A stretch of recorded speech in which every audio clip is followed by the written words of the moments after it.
Mr. Squidward, welcome to the night shift.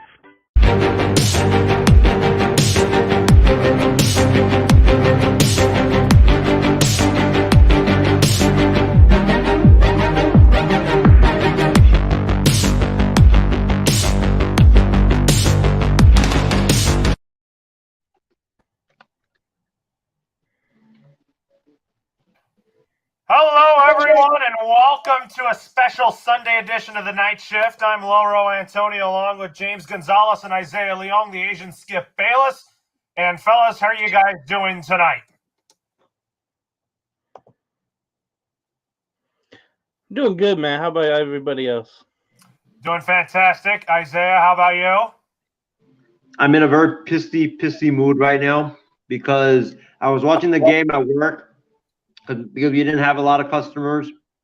And just to see that disgraceful, disgusting, embarrassing debacle tonight where we lose by 30, just to see all the turnovers that were taking place, it just soured what was an otherwise really, really good night. But I can't wait to get everything that I need to get off my chest because I kept it all, I kept it all down while I was at work. I kept myself controlled, kept myself, composed, kept it all pent up. But it's getting released tonight, buddies. All right, Isaiah's ready to unleash yours. So the Lakers, however, this was one of the most embarrassing losses of the season to the New Orleans Pelicans when they lost 123-95.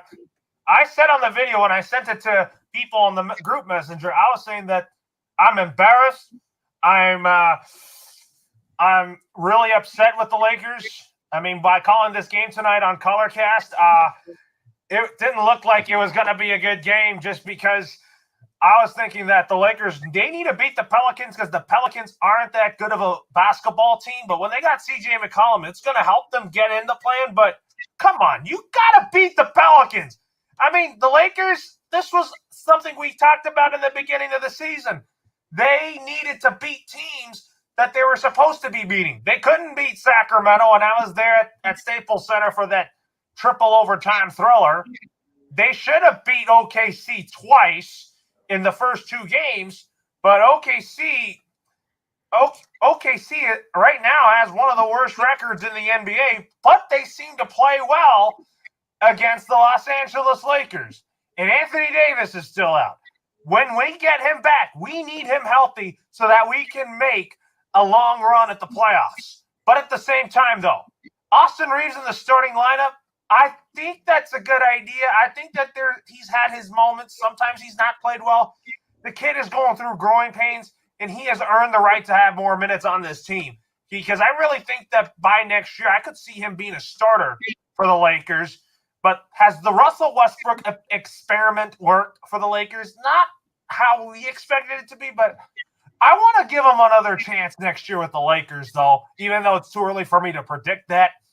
But I want the Lakers to turn the page quickly, beat the Mavericks, which could happen, but we'll go from there. Isaiah, you had a rant going on with this Laker team, and it has not been pretty for the Lakers. They lost to the Clippers on Friday night. That should have been a win for the Lakers, and tonight it was a massacre tonight. It was ugly. Let me start by saying this.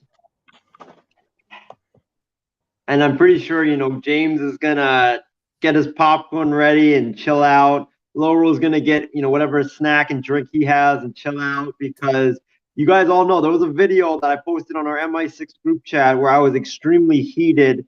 And, everybody has waited for this moment for me to come on here and unleash on those Los Angeles Lakers. And I know Ben is somewhere, probably somewhere enjoying this. But first of all, the Los Angeles Lakers are extremely lucky that I'm currently in an airport terminal and I got to use indoor voices and I can't be screaming back and forth. So that'll save them something. Where do I begin? This was the most embarrassing, most colossal, most disgusting, and biggest loss of the, or worst loss of the season for the Los Angeles Lakers. The Los Angeles Lakers, they should change their name from now until next season. They should change their name. Instead of the Lakers, they should be called the Losers, because it's a flat out disgrace that you get to keep the Lakers name and bring absolute shame to the Lakers. This was an embarrassment. The New Orleans Pelicans are not a good team. Like you mentioned, Laurel, they're 11th right now. And the Los Angeles Lakers lost by not 5 points, not 10 points, not 15 points. Oh, wait, they lost by 28 points to the New Orleans Pelicans. How is this even possible? How do you lose by 28 to a team in New Orleans who just traded away Josh Hart? A team in New Orleans, yes, they got McCollum, but Zion's not playing. How do you lose to this team by 28? Like, I just don't have any more words to say about the Lakers. We keep talking about them, and every time it's mostly bad stuff to talk about the Lakers. It was just flat out disgraceful tonight. It was a flat out embarrassment. It was a flat out humiliating performance on all fronts by the Los Angeles Lakers. And let me say this. There was a video that was circulating out of Staples Center of Jeanie Buss walking out of Staples Center in the third quarter when the Lakers were down 77-53 in the third quarter. Normally, when an owner does that, you know, major changes are coming. Frank Vogel better be given his pink slip not tomorrow, but tonight. I better get a breaking news notification before I go to bed tonight that Frank Vogel has been fired. This man, I like Vogel. He did a great job for us in 2020. Don't get me wrong. But the Lakers players have tuned him out. It's very clear. They don't play with passion anymore. They don't play with energy for him. It just seems like they don't want to play for him. They've tuned him out. And also, let me say this. You know how on Friday I said that Frank Vogel was the worst late game coach that I've ever seen in my life?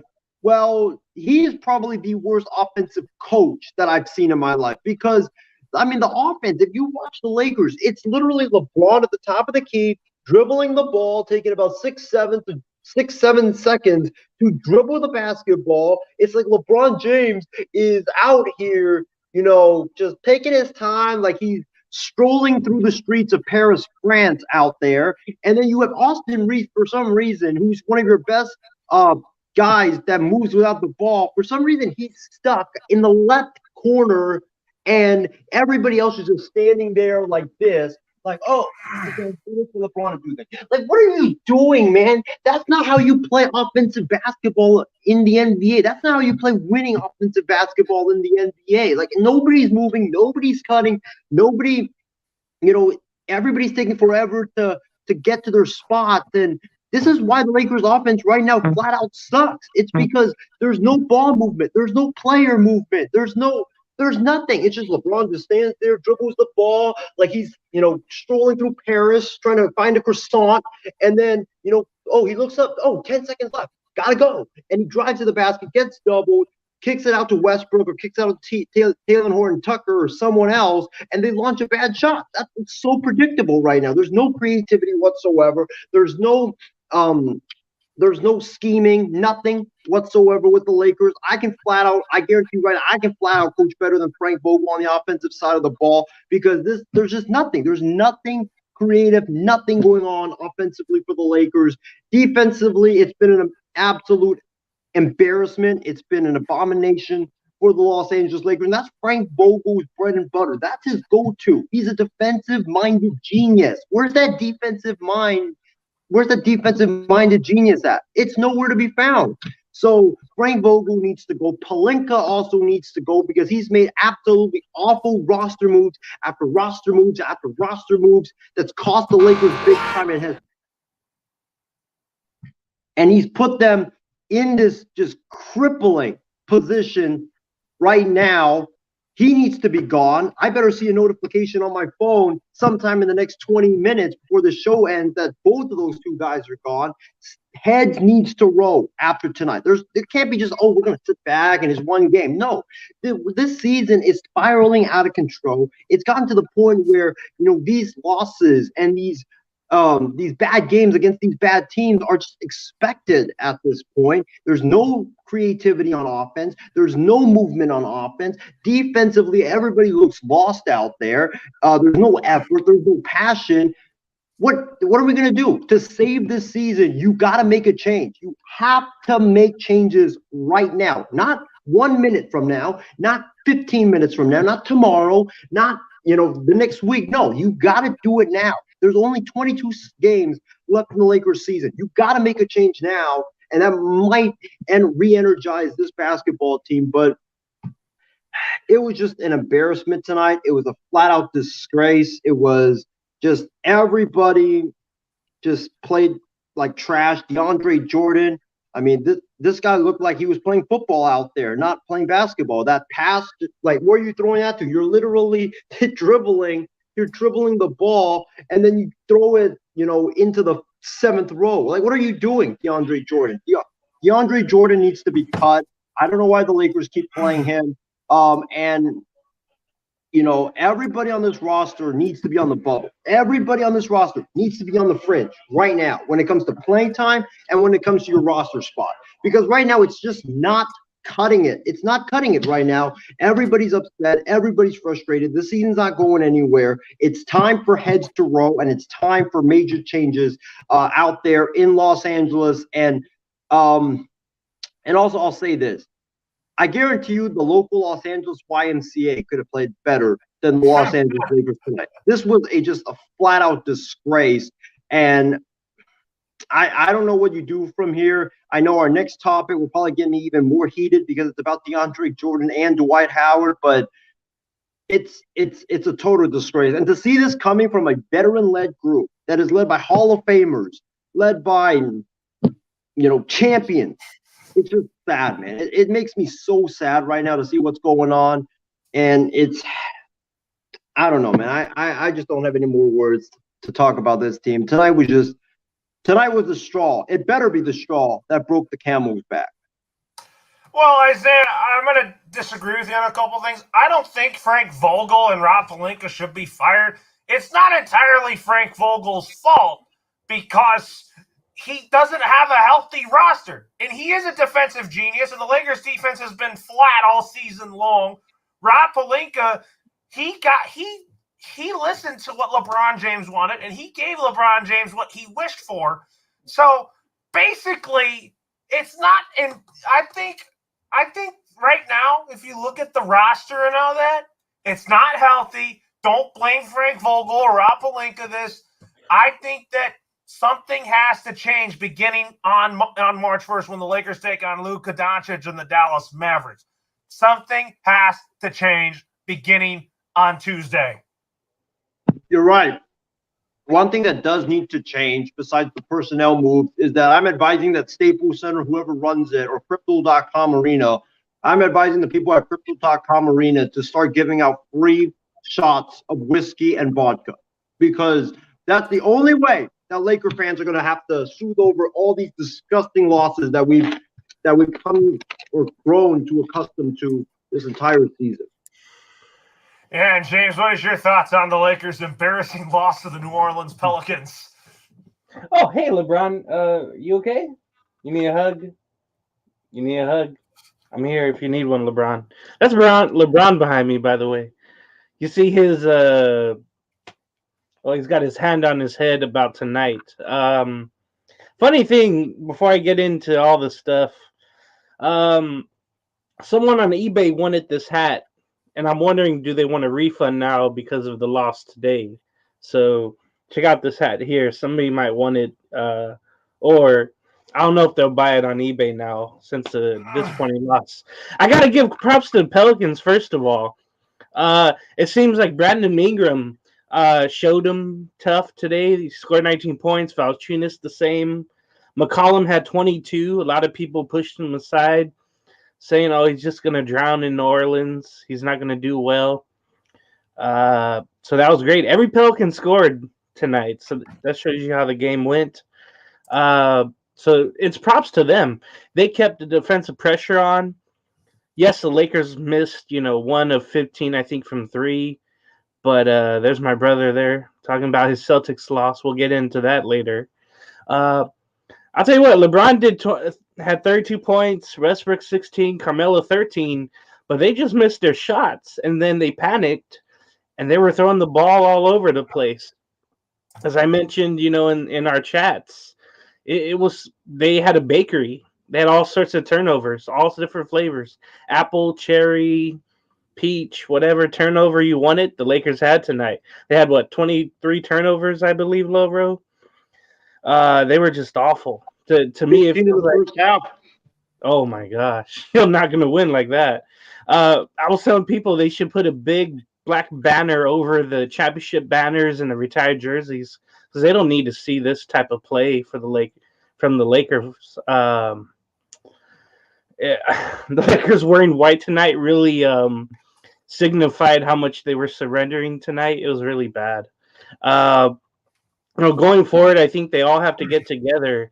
And like me and Isaiah were talking, and I was hoping, when the awfulness was going on in the third quarter and whatnot, the fans were booing. I was hoping LeBron James, the dude behind me, that's feeling blue right now, he would have got the team together in a huddle and just said, "Hey, guys, get on my back. Don't do anything too stupid. Don't throw the ball away. Let's run some plays. Let's cut this lead down 10 points every, 5 to 10 minutes. Let's get back into this game." He didn't do any of that. And this is why people wonder, oh, he's not a natural-born killer. He's not a leader. I would have loved to see that with LeBron to say, hey, let's get together. I know, Frank Vogel, you're the coach, but I'm really the coach, the GM, everything. I run everything here. I would have loved to see him get together. Maybe you see that against Dallas. If they embarrass themselves in the first half against Dallas, maybe they get together and they have some fun. But they need to come back better. They can't let Luka go off. They can't get out-rebounded by Dwight Powell of the Mavericks. So that's going to be an interesting game on Tuesday on national television too. It seems like they're always on national television and embarrassing themselves like tonight. But shout out to the Pelicans. They're downgraded. They're criticized. And they come out winning tonight. And it wasn't like they embarrassed the Lakers. The Lakers embarrassed themselves. It was just awful. And I would say I feel bad for the Laker fans, but they really talk a lot like they're the best and all that. And then their team comes out and does this. And it's very embarrassing for all of you guys. It is very embarrassing. You're absolutely right about that. And before I move on and all that, I better see that before and all that, I got to say this was not Laker basketball, and they got to play better than this. On paper, they look like they're a championship team, but they are not playing like one right now. And all I could say is that if they continue to play like that, they're not going to even make the play-in tournament. They're not going to make the playoffs. They're not going to make the finals. I'm saying it right now. If they continue to play like that, they don't deserve to. If they continue to play like this, because I really want to see the Lakers back in the playoffs and the play-in tournament. But come on, they're not going to beat Phoenix. They're not going to beat Golden State. They're not going to beat Chicago. This Laker team is old and somewhat washed up. So let's talk about the Lakers still, as Lakers head coach Frank Vogel says that you will see LA play Dwight Howard and DeAndre Jordan more games to make up for the loss of Anthony Davis. Do I think this is a good or a bad idea for the Lakers? I'm 50-50 on this because I want to see Dwight Howard start. He's going to get more playing time regardless if Anthony Davis is back or not, because Dwight Howard protects the middle of the paint. He's a guy that can play defense, get your rebounds, dunk. And I like Dwight Howard in that role. He's good either as a starter or as a bench player. But I don't think DeAndre Jordan should be getting more playing time when Anthony Davis comes back, because DeAndre Jordan doesn't do you anything. He's not going to score you like 10 points a game. No. He's the guy that's just going to block shots, get your rebounds, dunk, and play good. And he's that dominant force in the middle.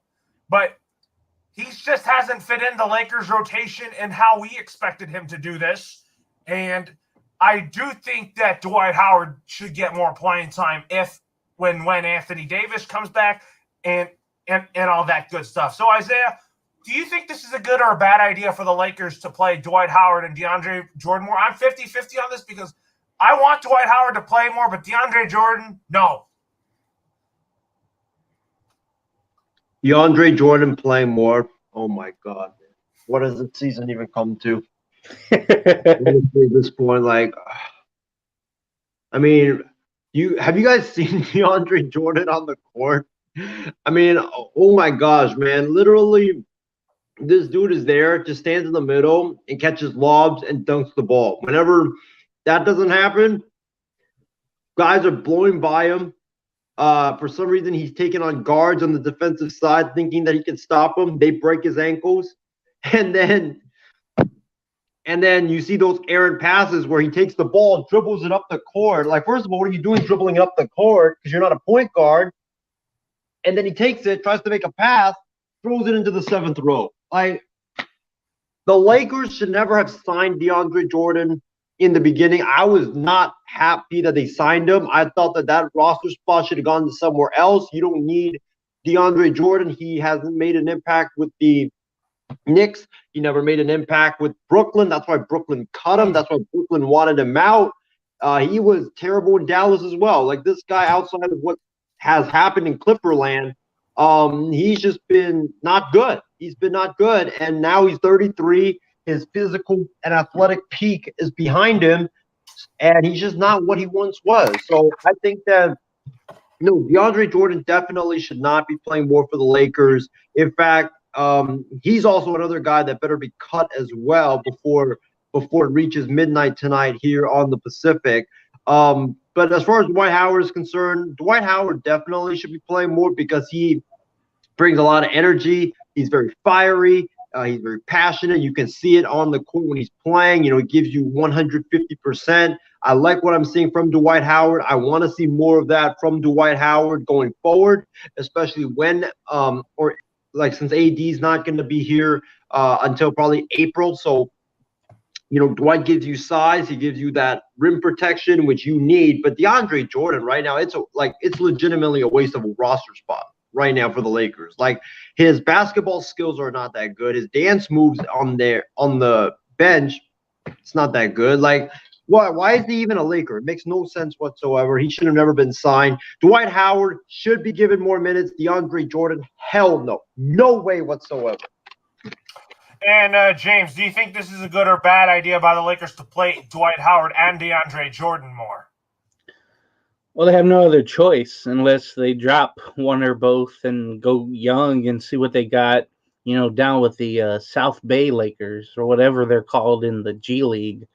Dwight Howard played 22 minutes tonight, 11 rebounds, 6 points. It wasn't as good as Friday night when he played the Clippers, and he out-rebounded Zubac by a lot. I mean, they killed him. DeAndre Jordan, though, 9 minutes, 3 rebounds, 2 points. That's like nothing, honestly. You guys see what else is out there, honestly.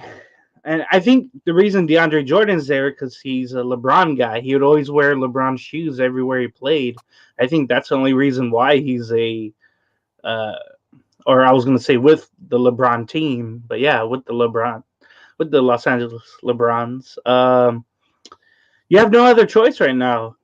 So you got to go with Howard. And like I said on Friday, it seems like he plays his best only on national television games. The other games he doesn't care about. So you got to go with Dwight most of the time.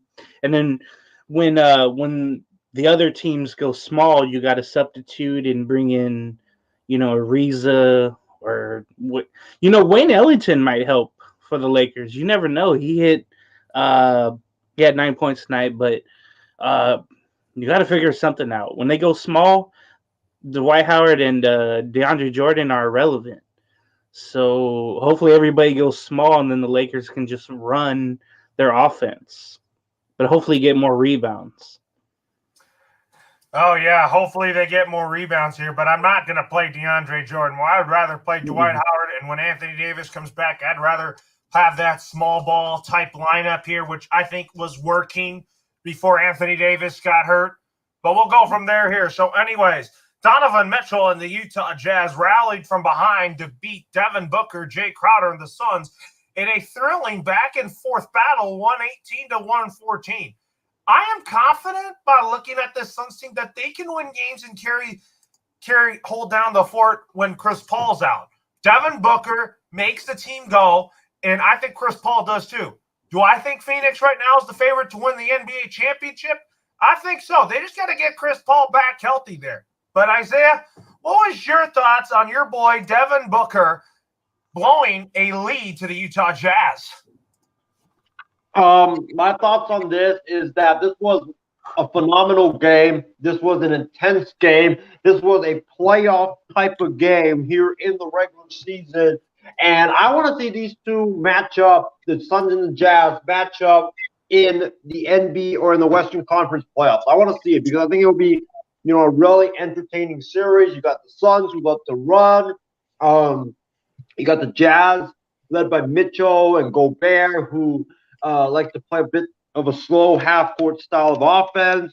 And also you have the Jazz who are a really good defensive team as well as being a really good offensive team. So I think these two teams, if they did match up in the Western Conference playoffs, I think you would be talking about a possible 7-game series, and it would be each game would probably be like really close and really down to the wire. So it was a really good game today in the desert. I want to see more from these two teams. Like when it comes to playoff time, the Suns are going to be fine. They nearly won this game, but I mean Jay Crowder with that absolutely horrific decision to just randomly, I don't know, he was trying to pass it to Devin Booker, but I think he thought that Devin Booker was like 8 feet tall or something. He just chucks it in the second row of the stand. So, I mean, that was, I think, the play that really cost the Phoenix Suns. I mean, if Crowder gets it to Booker, at that point, I believe it was a 1-point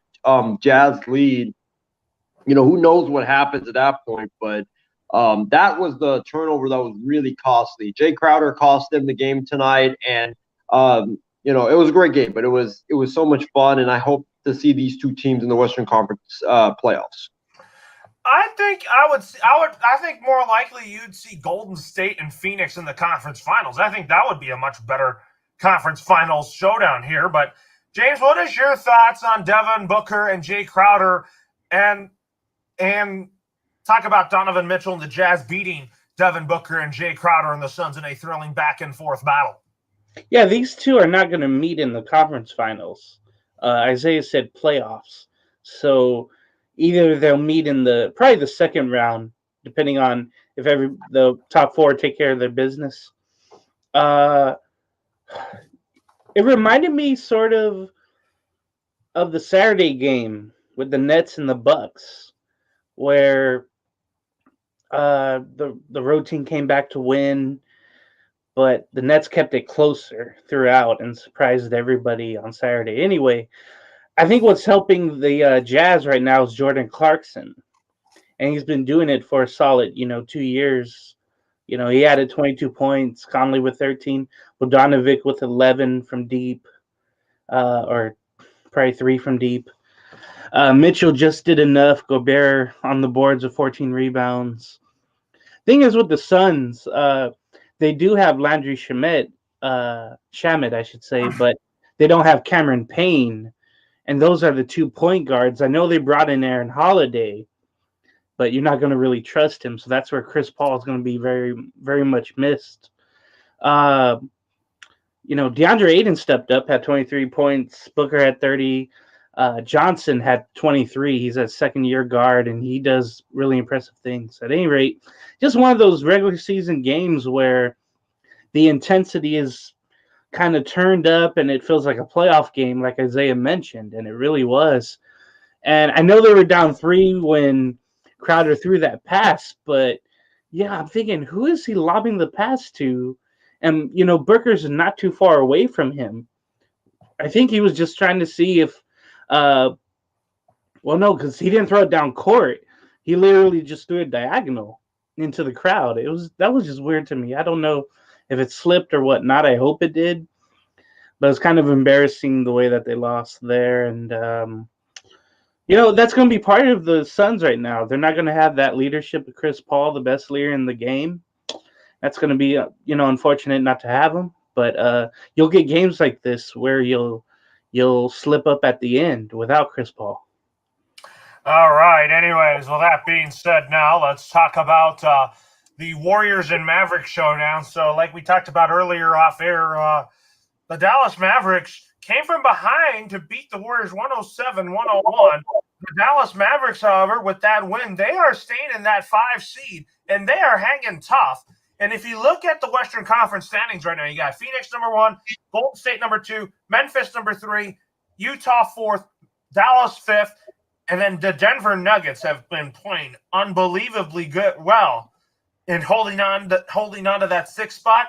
But that 7th, 8th, 9th, and 10th spots are with the T-Wolves, the Clippers, the Lakers, and the Pelicans here. So the Pelicans have just now snuck up on that play-in spot here. So anyways, I'll start with you, James. What is your takeaways on the Mavericks and Warriors game? It was really a kind of a tale of two halves, I think. Warriors came out strong in the first quarter, absolutely dominated them. Then it kind of evened out. And then the Dallas took over that fourth quarter. They were making their shots. The Warriors didn't. Klay Thompson was sitting out. These are one of those games where he's designated to sit, just coming back this season. Half of this season, I guess. But Luka with 34. Spencer Dinwiddie with a big 24 points. And I think he's making a big difference. He made a big clutch 3 in the game late. You kind of see how Kristaps Porzingis was kind of holding them back in a way. That's why they traded him to Washington. And this was without Tim Hardaway Jr. as well. So this one is more impressive in that case. Warriors are really depending on Curry too much. I know Wiggins at 18. He's been averaging more than that. When Gary Payton II had 13 points, you're kind of putting everything on Curry. But the other people have to step up. Like Belisha had to step up, but he only had 5 points. Belika, I forgot how to say that. Poole only had 4. Otto Porter Jr. only had 7. So it was kind of a letdown late for the Warriors in that game, and just one of those games where, if Klay Thompson was playing, they probably would have won the game. But this too, like the Jazz and the Suns, these two can match up in the, probably the second round. Again, if everything goes right, they win their series. And this would be a very interesting series since that Porzingis trade, getting Dinwiddie over to Dallas, among others. Bertans playing big too for Dallas. Well, not tonight, but he's good with size there. So it's just one of those games. It's definitely just one of these games here. Isaiah, what was your thoughts on the Warriors losing to the Dallas Mavericks? The Warriors blew it. That was my thoughts about it. The Warriors had a 19-point lead, and normally when you have a 19-point lead in the game or in a basketball game, you're typically going to win that basketball game.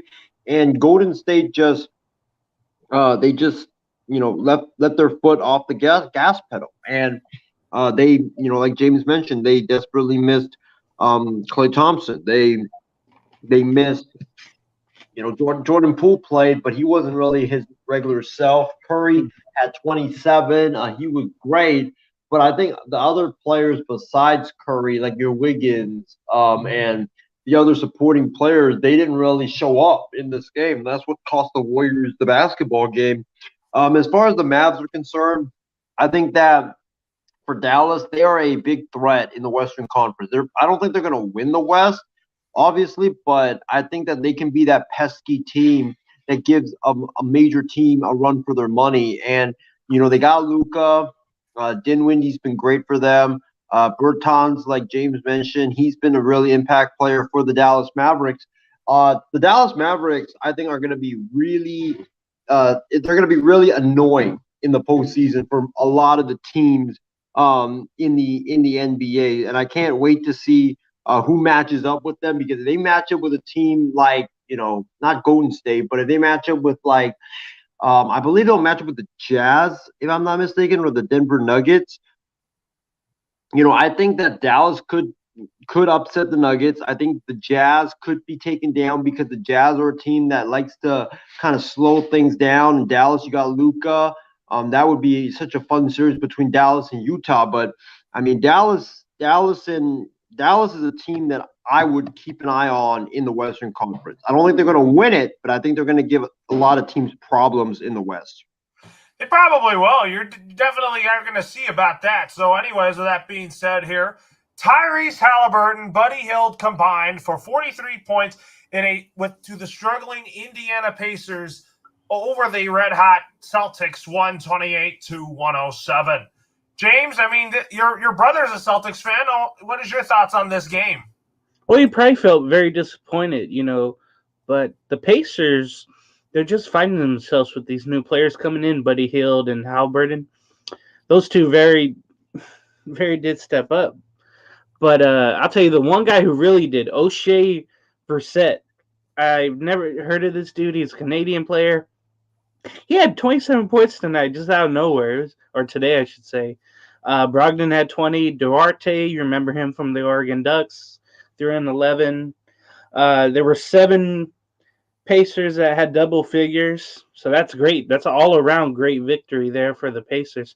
For Boston, I look at them. They had 6 guys in double figures, but they just couldn't stop the Pacers offensively.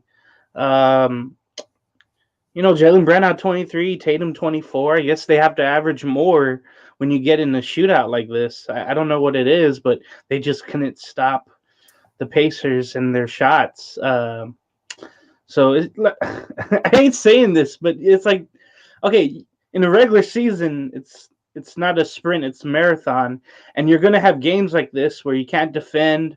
Sometimes the other team has the shots go in and more than you. And it's just one of those games on the road where, it's their night. It's not your night, it's their night. And it was the Pacers' night. Definitely was the Pacers' night. But, this Pacers team, when they traded Domantas Sabonis, they were rebuilding. And I do think that Rick Carlisle's the right man to rebuild this Indiana Pacers team. I don't think it's his fault for this, Isaiah, if you agree with me on this.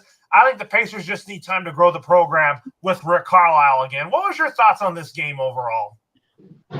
My thoughts on this game was that the Boston Celtics exposed themselves as why they aren't true contenders. And I know Ben will probably hear this and come on this program and, rip me for this. But this is exactly why, I've never really considered the Celtics as like a true threat to win the East. They are a good team.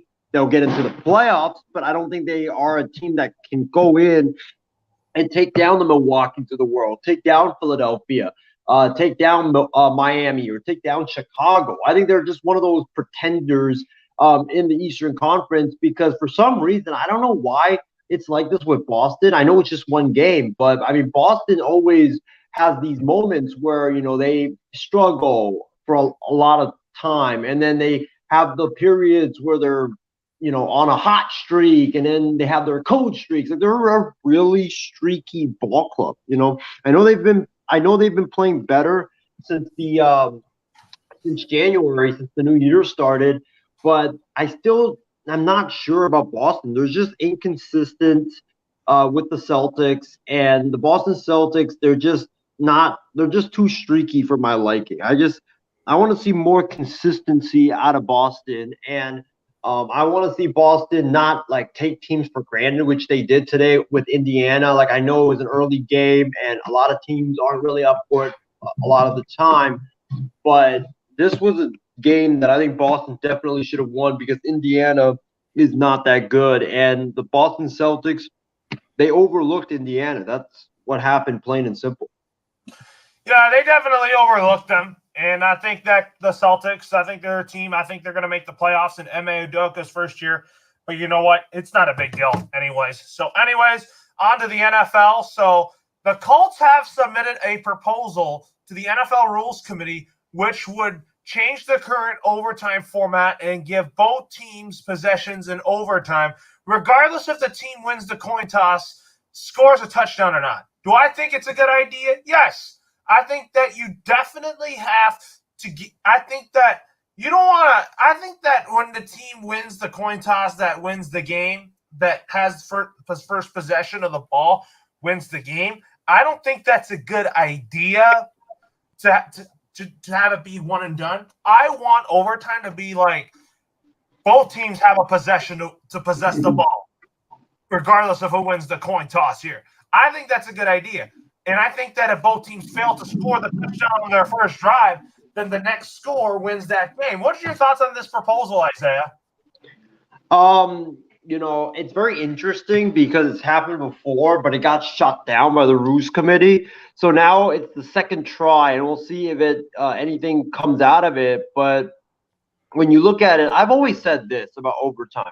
You can't give one team possession, regardless if that team scores a touchdown or not, if you don't give the other team possession. It's not fair. It's kind of like, in overtime, when you go to overtime in any sport, like baseball, basketball, or not basketball, but baseball, you have the road team bats in the top of the 10th, and the road team, regardless of what the road team does in the top of the inning, they get to respond in the bottom of that inning, and they get to have their opportunity to try to do something. So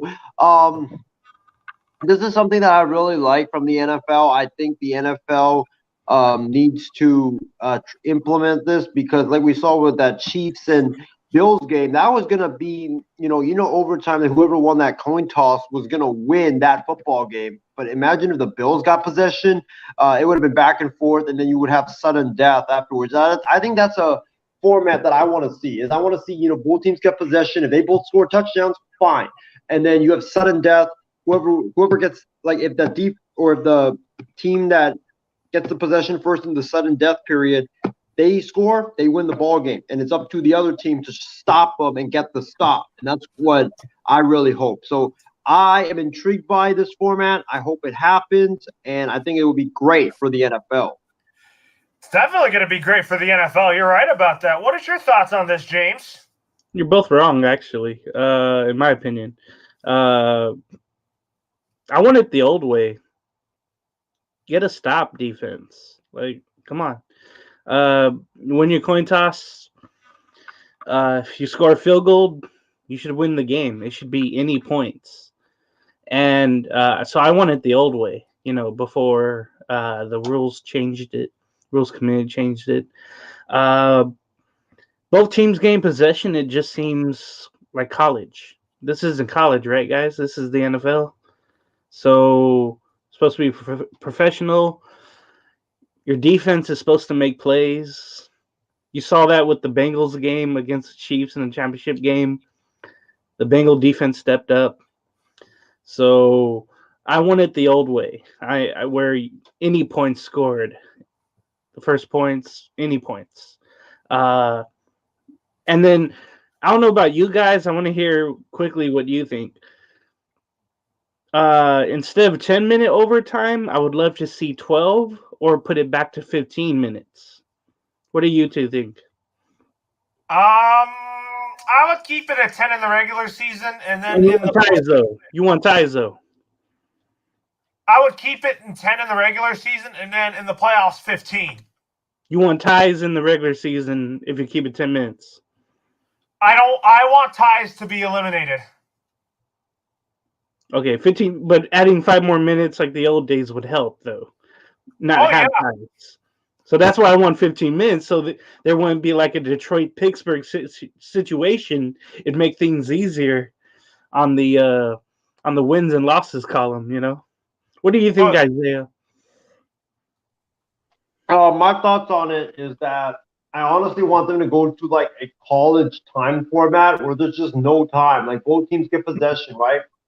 Or yeah, both teams will get possession, and then let's say they both score, and then let's say the second possession you're in the sudden death period. One team they score, they win. The other team, they score, they win. No, it would be like college where you have like 8 overtimes.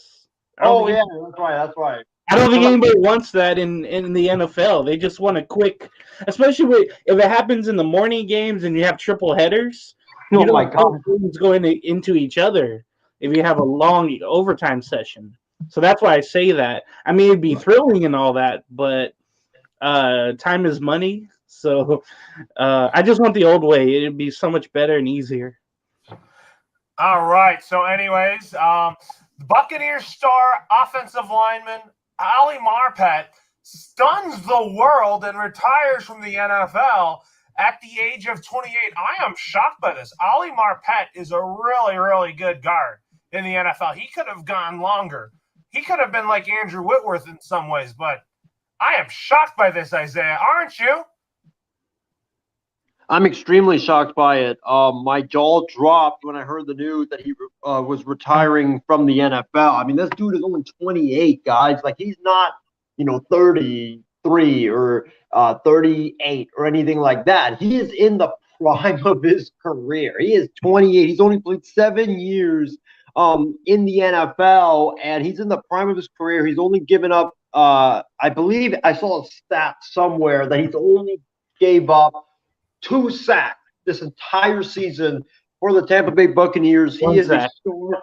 Oh, 1 sack. Oh, yeah. He's only given up 1 sack. He is a great, great offensive lineman, and I don't know why he's walking away. Maybe it has to do with the concussion issues or something like that, or maybe he just feels fulfilled because once you win a championship, there's really nothing more to accomplish besides just keep winning championships. But I guess for him, maybe just winning 1 championship was enough for him and his career. And I think that I wish him nothing but the best in retirement. But this is a big blow to the Tampa Bay Buccaneers, who already lost Tom Brady to retirement. Chris Godwin's a free agent. Gronkowski's a free agent. They have a lot of free agents on offense and defense.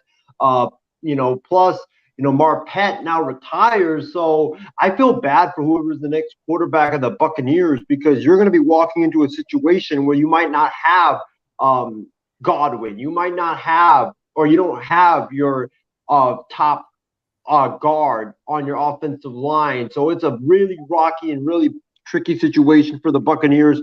And, at this point when everybody's retiring, it just seems like there's something fishy going on. Because why would Ali Marpet call it a career at the age of 28? He might know something that we don't know in the organization. And who knows, maybe Bruce Arians might retire or something like that. So I don't know. Like this, I think there's going to be more to come with this in the coming days about why he retired. We'll have to find out soon. And James, what's your thoughts on Ali Marpet retiring? Well, first of all, the Bucks, Isaiah talk about the free agents. On the offensive line alone, right guard Alex Kappa and center Ryan Jensen are free agents. So that could be a huge losing those 3 guys. And then you have Whiffs that hurt his right ankle in the playoffs. That could be really dangerous. But for Marpet, the young NFL champion, he made more than $37 million in his career, 7-year career. And I think he, like Andrew Luck, he probably saved it, didn't go spend on lavish things and really saved up his money. Now, I looked up where he went to college. Hobart and William Smith colleges. It's a private 4-year, very astute, college. So he's being really smart about this, and I'm really happy for him. he mentioned here on after 7 formidable years, he retired from the game that given him so much, fulfilled a dream and all that. He's going to still make Tampa Bay his home. He's going to serve the community. It's a trend of you see some of these players playing like 8, 7, 9 years and then retiring after getting not only their rookie contract, but their first big contract and making it for a lifetime. And Isaiah, it reminds me of a certain 49er who retired after 8 or 9 years, Patrick Willis. I thought he had some years left and he retired. He didn't go, but these two didn't go about it the Andrew Luck way, where they walk out of a preseason game in front of everyone. But I know he's probably a smart guy, this Marpet, and I'm just happy for him.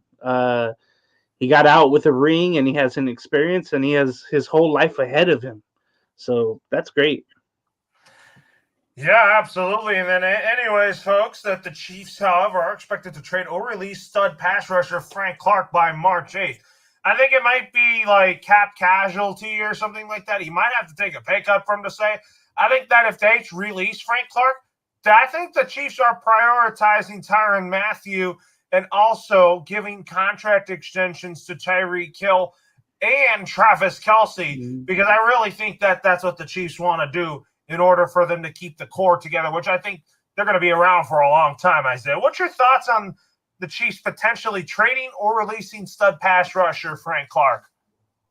I got 2 thoughts on this. Number one, Frank Clark, if this happened, come on down to San Francisco, California, buddy. You with Bosa, with the other guys on that defensive line. Whoo! I can't wait to watch that every 49ers game. But in all seriousness, though, about the Chiefs, if they do this, I know they're trying to save money and give extensions to other people, but Tyrann Mathieu has already said he wants 16, 17 money or $1 million on his next contract to be a top tier or to have top tier safety money.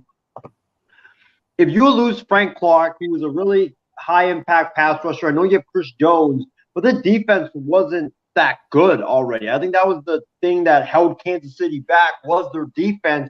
And if you lose Frank Clark, if you lose Tyrann Mathieu, it's going to be a big blow to an already weak defense. And I just can't see Kansas City going back to the Super Bowl if they just don't fix that defense. I know they can do it in the draft and maybe sign some free agents to, 1-year prove-it type deals, but Kansas City, their issue is not offense. Their issue is defense. And their defense last year, after Melvin Gordon got there, it was okay. It got from bad to okay, but now you're going to lose Frank Clark. Melvin Ingram, I believe, is a free agent, so you're going to have to try to somehow re-sign him. Matthew's a free agent. He gives you a lot on that back end of your defense.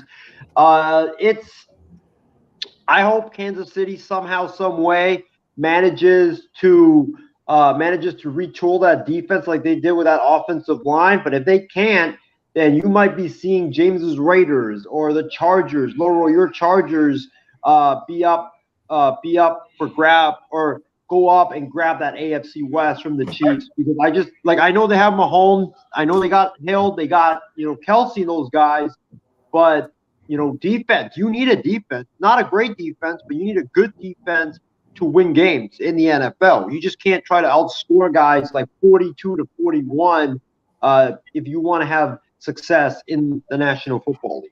I think the Chiefs will be fine without Frank Clark, though, Isaiah. I think you still have Chris Jones in the middle. I still think Kansas City's still the better team in that division, though. Well, they might be, but let's face it, though. The Chargers, the Raiders are creeping up to Kansas City's level. They are creeping up. I love what Herbert and the Chargers are doing. I think Derek Carr and the Raiders will take another step up. They made the playoffs last season. Now with McDaniels in the fold, I think he's going to make them even better. Plus, you never know with Denver. If they get Aaron Rodgers, then all bets are off. But I think not just the AFC West, but I think Kansas City is starting to lose control of the AFC, because now you saw the Bengals top one. Now with that defense not being that good, they have a good offense, but with that defense not being that good, I could see other teams start to topple Kansas City in the AFC. Also, don't forget about the Buffalo Bills. They have unfinished business heading into next season. Right, exactly. And I mean, as a Patriots fan myself, Isaiah, as much as I would hate to see Buffalo go to the Super Bowl, I think it's going to be their time. I think it's going to be their year next year. We'll just have to wait and see. Free agency is coming up in a couple of weeks, so that's going to be so much fun to watch everything unfold. And James, what is your thoughts on the Chiefs expected to trade or release Frank Clark? If you recall, 5 days ago, the Chiefs released linebacker Anthony Hitchens. So they're really taking care of the salary cap business.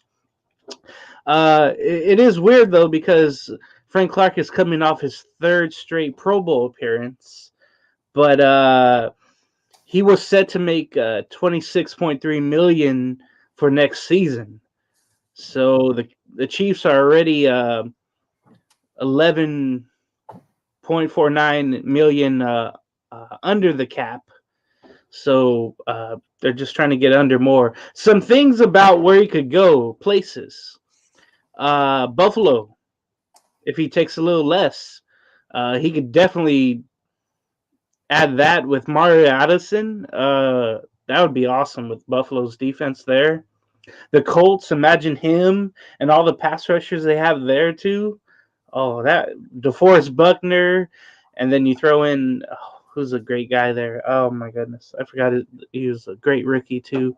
The Philadelphia Eagles can even bring him in because they're going younger on offense, so that'd be a thing. And then if he really wants the bag, the New York Jets. If he doesn't want to contend and he wants to make money, Frank Clark can always go to the Jets and be somewhat by himself. I know the Jets, they do have an up-and-coming defense. That would be kind of like when they added Le'Veon Bell to the Jets offense. It was just basically him. That's how Frank Clark would be with the Jets. But it's definitely a... Don't forget about the Jags, James. Don't forget about the Jaguars. They need pass help. They have a lot of cap space, I believe, too, right? They do.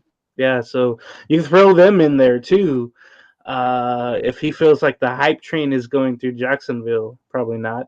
We'll see about that. So, yeah, that's just another free agent or another trade guy, that part of this wild offseason we're going to have. And it just gets even richer by adding Frank Clark to it, allegedly. All right. Anyways, with that being said here, now let's talk about some other news around the broadcasting world in the NFL. I think it's a foregone conclusion that I think Troy Aikman's going to be on Monday Night Football. I think he and Al Michaels are going to be paired up together on ESPN's Monday Night Football. Amazon reportedly is now eyeing ESPN's college football analyst Kirk Herbstreit to be its color commentator on Thursday Night Football. Let me start off by saying this. I think Kirk Herbstreit shouldn't take this job just because I think that Kirk Herbstreit's a good draft analyst for ESPN, and I also think that Kirk Herbstreit is better off in the being an analyst and a color commentator for college football games and also Saturday Night Football games and also calling games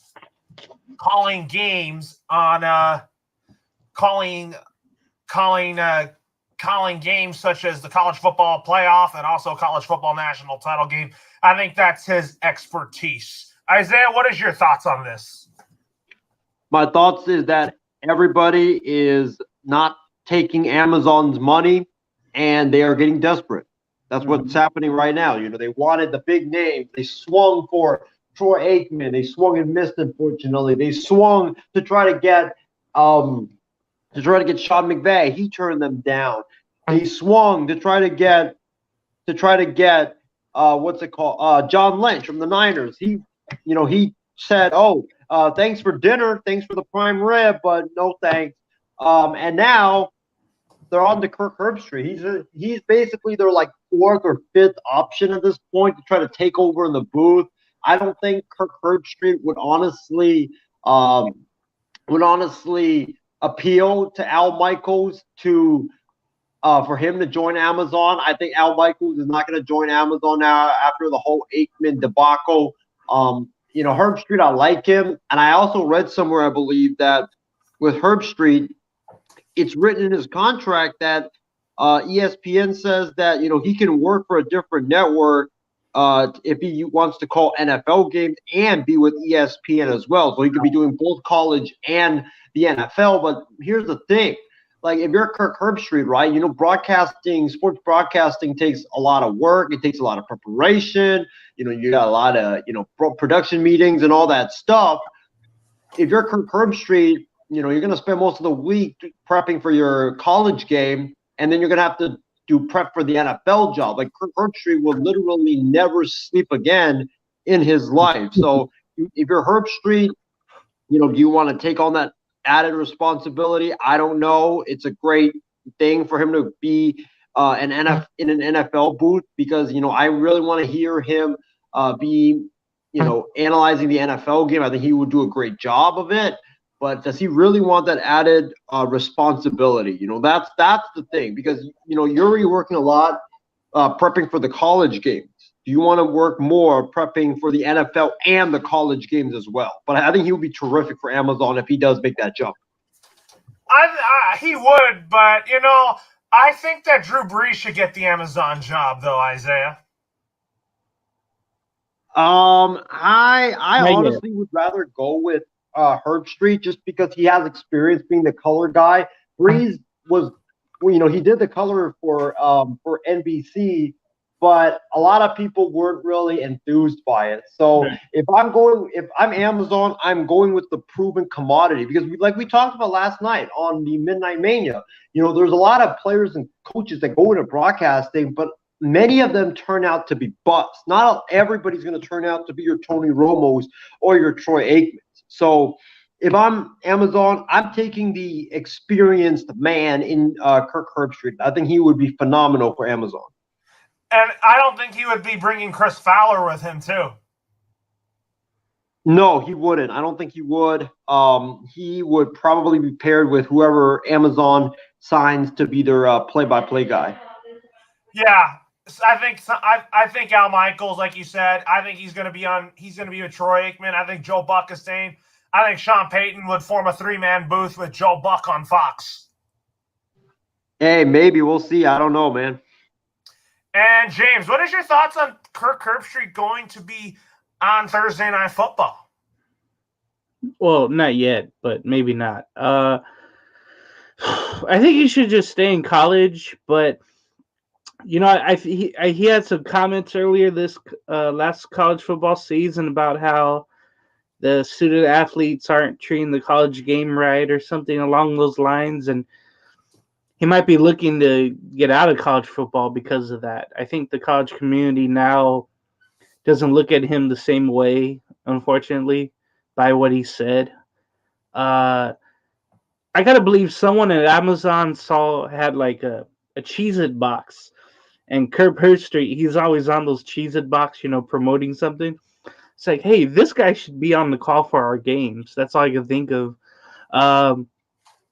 But I would hope that he just stays in college. He has a good thing going for him. I don't think professionally, I don't think he would do as well. It would be like being a head coach going from, college to the pros. It doesn't really work out that way. So I think it should just stay at ESPN with Chris Fowler. And it's amazing how Chris Fowler, he's been there since like 1990. He did like studio stuff for SportsCenter, and now he's been doing the games for over a decade. But those two have been together for a long time. It would be odd to see them, broken up. Even though I still don't know why. I know Chris Fowler's been there forever, but to be the lead play-by-play guy after being a studio host for a long time, it never made sense to me that he got the lead college football job for ESPN for broadcasting play-by-play. That just boggles my mind all this time. I was thinking this. I think that if you look at it, I think that if Kirk Herbstreit does Thursday Night Football for Fox, I think it could work, Isaiah, honestly, just because he'll do the Thursday night game, and then on Friday he'll leave wherever the Thursday night game is right after that game, and then he joins Chris Fowler in College Game Day. I think that could be a good fit for him because Thursday Night Football is just weeks 2 through 16, and then Kirk Herbstreit right after that, Isaiah, he definitely will do the college football playoff and also the national title game. I think that could really work for him. I think it could work, and I think Amazon should bring him in, to be honest with you, just because I think he's a really good color guy when it comes to football. The thing is, though, who's going to be that play-by-play guy? Forget the color guy for a second. If it's about who's the play-by-play guy. If it's Al Michaels with Kirk Herbstreit, maybe it could work. Who knows? But I just don't think Michaels will take the job now just because I just don't think that Herbstreit is a big enough name to appeal to Al Michaels. I think for Herbstreit, if he goes there, he's got to have that right play-by-play guy so they can have a good chemistry. Guys, I see Phil Simms maybe. What about this, Isaiah? What about Ryan Radke from Westwood One taking over as the Thursday night play-by-play announcer? I'm kind of thinking of some guys from Westwood One, though. I mean, at this point, Amazon's just desperate because it seems like Aikman was their number one guy, and he went to ESPN, and now everybody's just turning them down left and right. So that's why Al Michaels still hasn't signed yet. Because if they had gotten Aikman, I think it would have been done right now. That Michaels would have been the play-by-play guy for Amazon, but they lost Aikman, and now Michaels, I think, is in serious jeopardy of being lost by Amazon. He's probably going to be lost by Amazon too, Isaiah. I think he's going to be back at the ESPN networks. Yeah, I think so too, honestly. So, anyways, moving on here as the MLB lockout continues. It was a productive meeting, but both sides are still somewhat far apart. But I'm hoping tomorrow they pull off a miracle. And as you all know, guys, I am an optimist, and I am an optimist, and I'm not starting to get pessimistic right now. I'm still optimistic that this new labor deal is going to get done by tomorrow night. I'm not ruling that out just yet, but I also wanted to pull out this tweet here that I found that Bernie something or something like that. Bernie Pleskoff. That's the name. Ooh. So he's a former pro scout of the Astros. So Randy Lesson had this question. Do negotiations continue Tuesdays if there's no deal tomorrow, or are we in for a blame game for the next week and months? And just as in his opinion, I think if progress is made, they're going to press on. I don't think the MLB wants to be pulling the plug if progress is taking place. I feel like today that this was a much better day than it was yesterday. And I am cautiously optimistic, Isaiah and James, that I do think that a new labor agreement is going to get done by tomorrow night. What is your thoughts on this, Isaiah? Let me show you guys something. This is the Isaiah optimism meter. The meter went from 0 to 10 about the last couple of days, okay? It went from 0 to 10 on Friday. It went from 10 back to 0 yesterday. Today, after hearing all the news going on and how long that they met, I think this was like the longest meeting, if I'm not mistaken. It's gone from 0 to 16%. That's what I'll say. It's gone from 0 to 16% because here's the thing, fellas. I think that they're closing in on the lottery. I think they're closing in on the expanded playoffs. There's a little bit far apart on that. But the big issue is going to be the luxury tax. And if they can somehow, some way close in tomorrow, I think they're going to be meeting all day. I don't think that I think both sides are going to try their damnedest to try to get a deal done tomorrow. So I think they're going to meet for like at least 8 to 10 hours tomorrow, and to see what happens.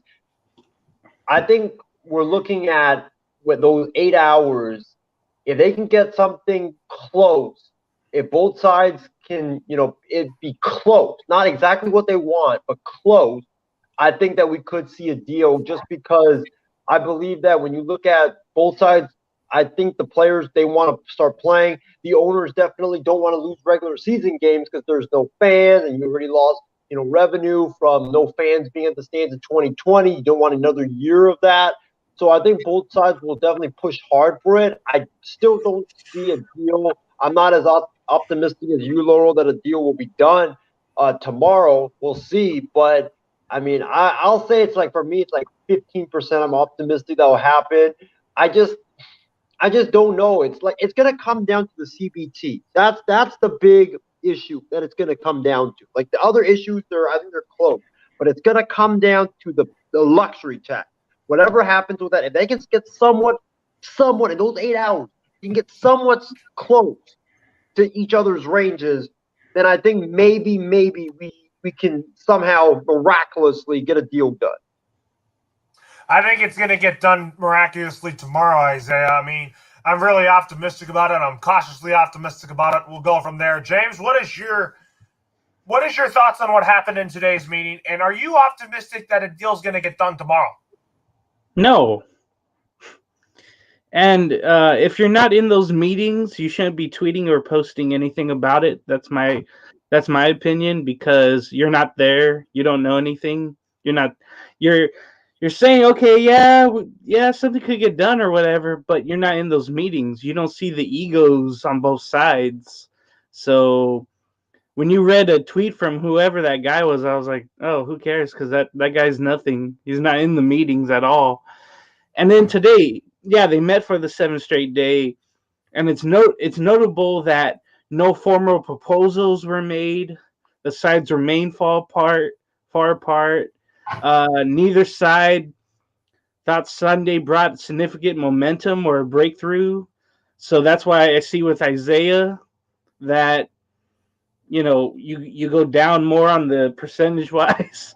I guess the only thing the league offered to eliminate draft pick compensation in exchange for higher CBT rates, that was really it. So tomorrow, like Isaiah mentioned, they got to get the big stuff done. They got to spend the 8 and 10 hours. But the thing is, guys, they said, 7 or 8 days to meet. But what's stopping them from meeting more days? I don't understand that. Loro, could you explain that? Why they can't meet more days? For multiple days is so that they were attempting to try to get as much done as they can before tomorrow's deadline. Okay, why can't they meet after the deadline? Well, they can if progress goes well. They can extend it if they want. But let's see what just happens tomorrow, though. Yeah. I know. Well, no, I don't want to say anything, but hopefully things get done. But we're already missing some spring training games. It was weird to see on the television in LA where I was, and that spring training game's going, but they're all saying canceled, no score. That was kind of odd to see that. I think people want the game and they expected it to go on, especially people in LA with the Dodgers. They want things going.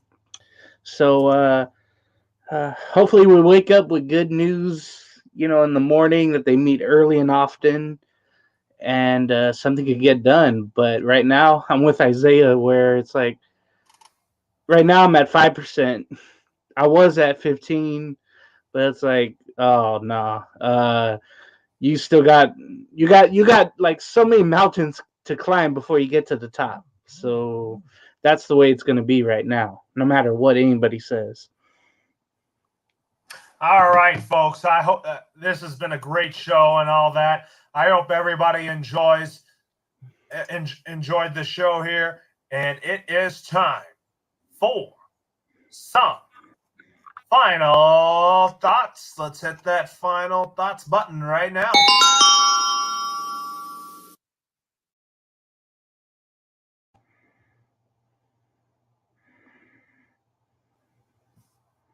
Final thoughts and announcements. We have Wild Sports Talk tomorrow at 10:30 Pacific time. Callum McClurg will be back to hosting the show tomorrow, and I'll be back as co-host and analyst tomorrow on Mondays, and we'll go from there. So, Isaiah, what is your final thoughts?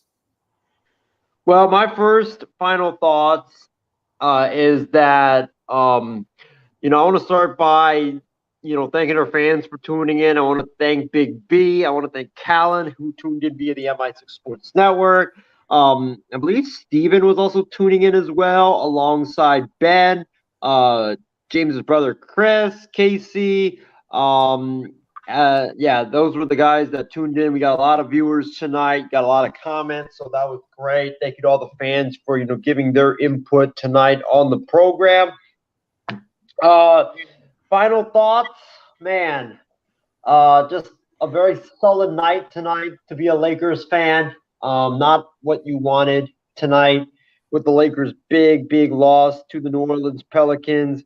Just, I don't know. I hope something changes. I hope we wake up and see some changes out of LA, because with this current route that we're going, it's just not working. And I think that, I'm at a point where I've basically conceded the season. I've basically at a point where I'm not even watching Lakers games anymore until they give me heart, fight, and passion. I'm only watching them just to see my guy Austin Reeves play. And I want to go back to this comment by Mr. Callan McClurg over here, who said, if Laura, if you could pull that out, that'd be great. I'm trying to find it, but there's just way too many comments. He said something about Austin Reeves. Oh, right there. It says, "Hey, Leon, how about them Lakers and your boy Reeves," with laughing emojis. Let me tell you guys this. Austin Reeves had one bad game. Okay, he had a bad game. He was minus 17. But if you look at everybody on the box score, everybody was like minus something. So it's not like he had like the worst game in the world, but he didn't have a good game. Okay, he had one bad game. If the Lakers could get some ball movement going, I think it would really benefit Austin Reeves instead of just banishing him to the left corner. Reeves is definitely a keeper for the Lakers. Everybody's out there criticizing Reeves for having this bad game. Everybody has bad games. LeBron has bad games. MJ has bad games. Kobe Bryant has bad games. You never give up on them. So don't give up on Reeves. He's going to be fine. And he definitely needs to be a starter moving forward for the Los Angeles Lakers. And last final thought I have is I want to give a shout out to yesterday, the Portland Pilots men's basketball team. They were here at the airport, met a couple of the players, very, very tall guys. And, a couple of them, they have family that are involved right now in the conflict going on in Ukraine. And they were very sad. They were very upset by it. And, I just wanted I didn't get to tell them this yesterday because I was working, but I just wanted to say that, prayers up to those guys, prayers up to their families, prayers up to, everybody that's affected right now by this conflict that is going on. What is your final thoughts, James? Isaiah, I don't know why, but you put Austin Reeves in the same category as LeBron, Kobe, and Michael Jordan. I think you have a problem. I think your picture there tells you have Austin Reeves problem. And shout out to Colin putting so many laughing emojis. That was like 13 or whatever, but it's true. One block doesn't signify a win, by the way, on Friday night, Isaiah. And one win definitely didn't show up today for the Lakers. At any rate, my final thoughts is, a early happy birthday to Ben. You see him on the Extra Point, among other shows. He'll be going to a Celtics game against the Atlanta Hawks on Tuesday night. So shout out to him and his early birthday out in Boston. That's going to be a great thing for him to see his Celtics live and in person and in color. That's going to be awesome. Hopefully they can deny Trae Young and hopefully they can miss their threes. Boston can climb back after their loss against the Pacers today, and they could get a win on Ben's birthday. So that'd be awesome. And then, again, with everything going on there in Russia, I was reading that they were telling the people at the U.S. Embassy in Russia to get out of there on the first flight, and that's just terrifying when you think about it. With everything going on, I know they're in talks and whatnot, and I just hope everything, all the violence, all the harm, just stops. There's been already so much destruction. There could be more. There probably could have been more, but Ukraine is having they're protecting themselves.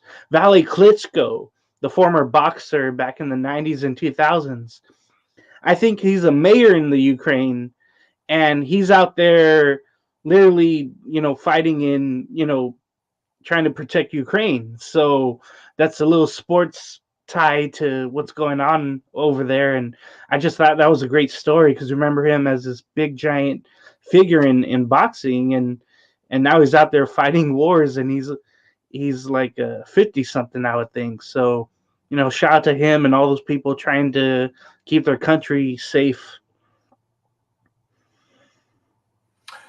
Yeah, absolutely. Prayers up to Ukraine, folks. So anyways, I hope everybody has a phenomenal night. For James Gonzalez, Isaiah Leong, producer Wang, Lauro Antonio signing off for now. Wild Sports Talk tomorrow. Be sure to catch us then. Have a great rest of your night, everyone. And we'll see you again on the night shift on next Sunday.